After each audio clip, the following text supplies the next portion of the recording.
Dahil, tukal ba ako dahil ako makababa ang taas, my God! Bakla, paano ba dito? Hindi ko kaya. Ay naku, ano ba yan? Ang baba lang naman yan, no?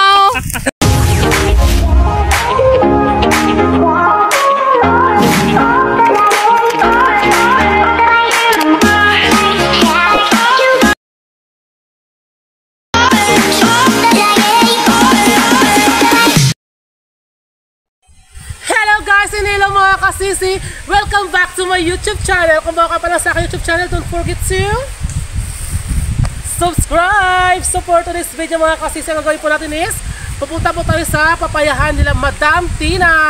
So ayan na nga mga kasisi, ngayon po is mag-harvest po sila ng papaya. Kaya naimbitahan po tayo magsama doon para mag-harvest ng kanilang tanim na papaya. So yung pakita ko doon ang kanilang papaya sa pagdating po namin sa kanilang papayahan. So let's go! So ayan na mga kasisi, on the way na po kami sa papayahan ng Madam. Ayan, medyo struggle po lang yung daan ito sa kanilang daan na mapunta ng kanilang tanim na mga papaya. My God, yun kasi Madam sa likod ko, oh. Sobrang balot po talaga na kanyang mukha, takot mangiti mga kasisi. Oh my God. Kawin ka naman sa vlog ko, Day. Ayan. So ayan na nga mga kasisi, dito po tayo sa papayahan po nila Madam. Dito po yung tanim po nila na papaya. I think mga ano po to sa lahat, mga 100 po ng mga kasisi. So tara, ito ko yung sa kanilang papayahan mga kasisi. So ayan po mga kasisi, oh. Sila nyo po mga kasisi, manibalang na po yung kanilang papaya. Ito po, nakain na po siya ng ibon. Sila nyo po mga kasisi. Ay! Kumita na ano yung buto niya, itanim so po. ito po mga kasisi, hindi po siya itanim yung buto niya mga kasisi. Ito po yung brand ng papaya po nila is Malaysian papaya po mga kasisi. Sila nyo po, oh. Ang ganda po ng kanyang ano, balat, saka ano siya makinis, saka manibalang na po siya mga kasisi. Ito po siya pag dilaw na po siya. Ay, dilaw ba to? Pag dilaw na po siya mga kasisi, matigas pa rin po siya. Siya po yung papaya na dilaw po yung labas pero yung loob niya hinog na siya, di mga hinog na siya, and then matigas po siya. Hindi po, kahit na ibiyahe po siya ng ibiyahe na malalayo, hindi po siya agad-agad madudurog kasi nga ito po yung imported na papaya, Malaysian papaya ang tawag ito mga kasisi. So, nag-harvest na po tayo ng isang mga kasisi. Ito po is, pina-harvest po nila. Hindi pa yung manibalang. Ay, hindi pa manibalang ito. Yung mga ano pala, yung mga manibalang pala po yung harvestin natin. Like yung ganito may kulay siya. Kasi, madali na po siya mahinog. I-stack lang po natin siya mga kasisi. So, let's go! Oh my God, ang dami! Kung di ba mga kasisi, ang dami yung hinog na papaya nila mga kasisi. Hindi na pa ito nilalagay yan. Wala pa yan, Day. Wala pa siya? Hinog na siya, Day. So kailangan po natin piliin na po mga kasisi yung mga manibalang. Mga manibalang na papaya po nila mga kasisi. Day, ano to siya? Pinulaan nyo yung buto? So mga kasisi, pinulaan po nila yung buto nito nung nahinog na. Tapos yun, yung tinanim nila ulit. Kasi kung magbili ka raw ng buto na yung nakapak, hindi siya nakatubo, di ba? Ano, iba yung brand. Iba yung brand na lumalabas. Ayan. So, mas maganda raw talaga mga kasisi na yung pinahinog at yun yung gawin mo ulit na similya ng papaya. Ito, kaya ito siya? Oo. O di ba mga kasisi, ang ganda ng ano niya. At ang lalaki po talaga siya mga kasisi. Saka, ano po siya yung marami itong mga vitamins na nakukuha sa papaya. Hindi ko na po sabihin ko ano po yun kasi hindi ko alam talaga. I-research na lang po. Charot. Ha? Yes. Kuko mo daw, Day. Bakit? Mahaba, magasgas. Ay, magasgasan? So ayan po, bawal pa ito magasgasan mga kasisi. Kasi ano raw, pag nasugatan siya, Binabalot siya sa ano yan, dyaryo. kapag nasugatan siya, nila sa Hindi, dyaryo? binabalot siya sa dyaryo. Ah, binabalot sa dyaryo. Kasi ano to siya, maingat. Oo, kailangan ano siya yung masilan. Yan. Hindi yung masilang bakla, ha? Kasama rin po pa namin si Kuya Joseph, yung asawa po ni Madam Tina. Si Madam Tina pinakakuha ng video. Meron din siyang reels. Ipalo niyo po yung reels niya. Gusto na sumandal. Ay, akala ko ito yung ano, papaya. Hindi pala. Ito pala yung papaya. Diyan yung asawa ni Madam Tina. Ano yan siya? Pino. So ayun na nga mga kasisi, patuloy pa rin po yung pagkuha namin ng papaya. So yan po yung kumukuha ng papaya, si Kuya Juicy po. Kaway ka naman dyan. Ayan, di ba? Gwapong gwapo. Ito po yung asawa niya, maganda rin, takot mangitim, si Madam Tina. So ayan, medyo marami-rami na po mga kasisi nakuha natin na, na papaya. Ayan po, na nyo mga kasisi. Masarap po yan siya, saka matamis po pag nahinog mga kasisi. Hanggang doon pa yan sa pinakadulo mga kasisi o yung kanyang tanim na papaya. Ikot natin sa may kabila doon mga kasisi. Hanggang doon pa yan po siya o. Hanggang doon po yan.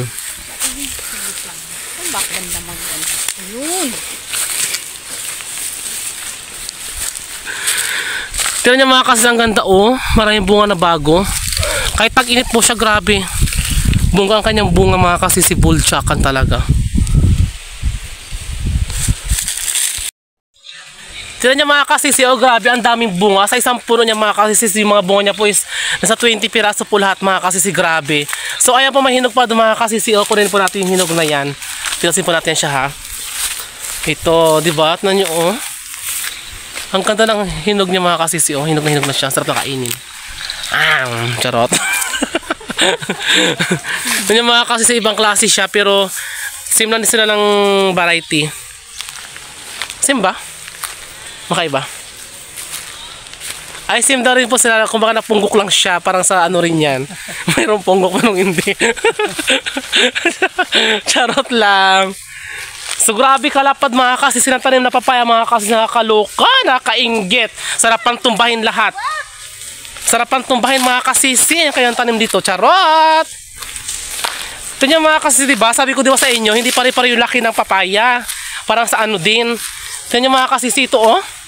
May maliit po, may jutay. Ayun o. Ay, mga kasisi. Ay, masarap yan. Grabe kaliit mga kasisi. Pero matamis daw po ito sabi ni Madam. Pwede na ba ito? Try natin ha. Hindi maabot. Masarap.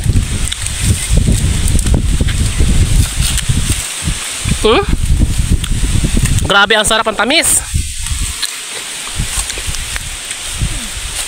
Masarap yan yung ganyan. Sarap nga. Ay, para makatal. Hindi siya nabalatan kasi, di ba? Pero ang tamis talaga siya, grabe.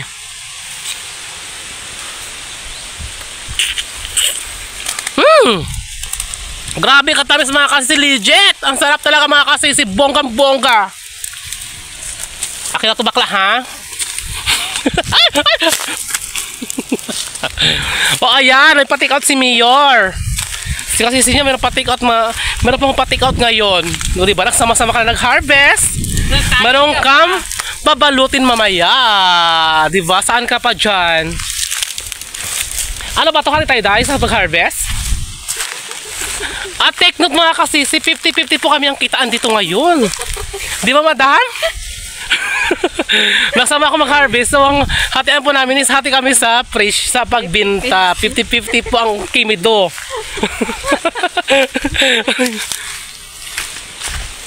Grabe ito kalawak ng kanyang taniman mga kasisi. Nakabakod-bakod pa oh. Guys, sitaw yan. Ay dati po ito taniman po siya ng sitaw. So, ang galing 'di ba? Yung gitna niya, pagitan nila ng ano, ng sitaw. Tinaman niya ng papaya. Grabe, ang dami. Saka take note ha. Ang mahal po ngayon ng kilo ng ng ano, papaya. Pipino. Papaya mga kasisi, grabe. Tag ano po, tag 50 ang isang kilo mga kasisi ng papaya ngayon. Kasi nga, yung brand niya is Malaysian papaya. Pang-deliver po sa kapang display sa mall. Kaya ayan, medyo mayroon siyang kamahalan mga kasisi. Kaya wala po tayong magawa kasi tag-init po ngayon. Ganyan talaga yung presyohan ngayon mga kasisi. Kaya talaga pang mayroon kang sipag at may tsaka talaga, talagang mayroon kang kikitain. So ayun na mga kasisi, ito na po yung na-harvest po namin na papaya. Yung iba po ang doon na nakakot tapos sa may top down nila madam. So ayan, medyo marami rin po tayong harvestin kasi nga hindi pa tayo nangangalahatin ng harvestin mga kasisi. Ito pa lang po yung na-harvest natin ngayon dito sa may kabilang area. So yung iba po na-harvest doon po sa may kabilang area din po. Kaya imamaya makakita po natin lahat ng mga na-harvest po natin mga kasisi. Sobrang dami po talaga mga kasisi. At yun naman pa sa may kabilang side. Tayo doon.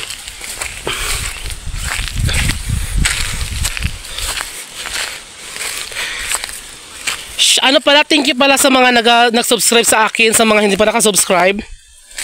Mag-subscribe na po kayo. Thank you agad. So ito mga kasisi, oh. Ayan, oh. Kunin po natin yan. Maliit lang po siya, pero ano siya, grabe katamis mga kasisi. Ito, oh. Ito na pagkuha mga kasisi. Ayan, di ba? Oh. Ang bongga. Natin ilagay.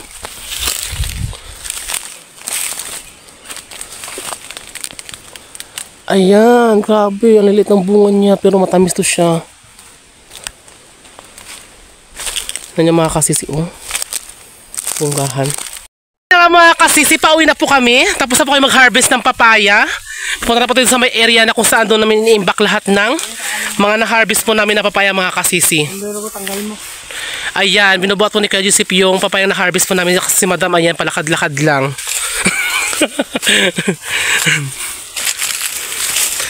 Doon po natin makikita yung dami ng papaya na na-harvest natin, mga kasisi. Grabe kalawak, oh. Grabe, ang daming buwan ng papaya ng mga kasisi. Nakakalukang baba lang, oh. Baba lang siya, mga kasisi.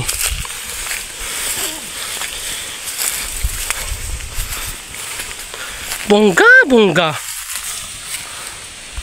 So ayan na nga mga kasisi, pauwi na po kami. Tapos na kami mag-harvest ng papaya. Ayan.